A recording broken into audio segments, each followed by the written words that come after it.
What defines insurrection in John Brown's Harpers Ferry attack? Imagine a small group of determined people taking a stand against a system they see as unjust.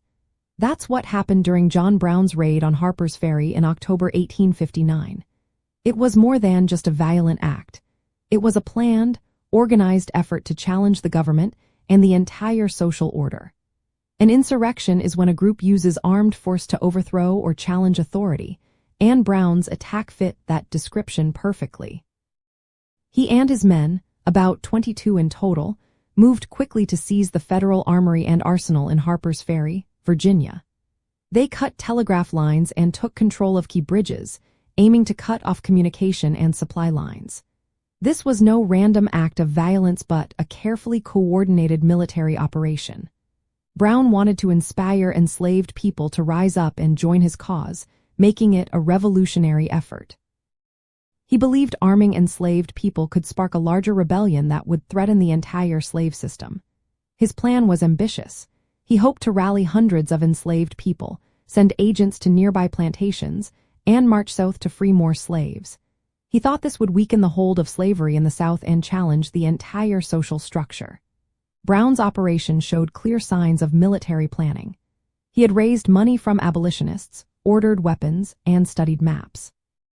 His men prepared at a base near Harpers Ferry, and on the night of the attack, they moved with specific orders.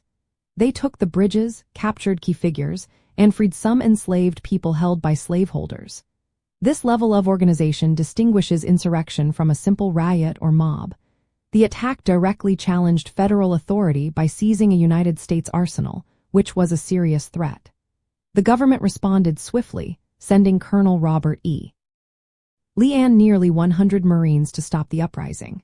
The fighting lasted for about 2 days, with Brown and his followers fighting to hold their position. The ideological part of insurrection is also important. Brown believed slavery was a form of war against enslaved people, and he thought only violent action could end it. He underestimated how quickly local militia and townspeople would respond. By the second day, Brown was surrounded and captured. The raid resulted in the deaths of 17 men, including 10 of Brown's followers. Brown was tried for treason, convicted, and hanged before the year ended. Even though the raid failed militarily, it had a huge political impact. It made many Southerners fear abolitionists and convinced them that violence might be necessary to defend slavery. It also turned Brown into a martyr for the anti-slavery cause. The event is often called a prelude to the Civil War because it revealed how deeply divided the nation was. It showed that some Americans were willing to use force to challenge slavery, and it pushed the country closer to open conflict. In the end, Brown's raid was a clear example of armed insurrection because it involved organized military action, challenged government authority, and aimed to overthrow the social order through violence. It was a bold, risky move that highlighted the growing tensions that would soon explode into civil war.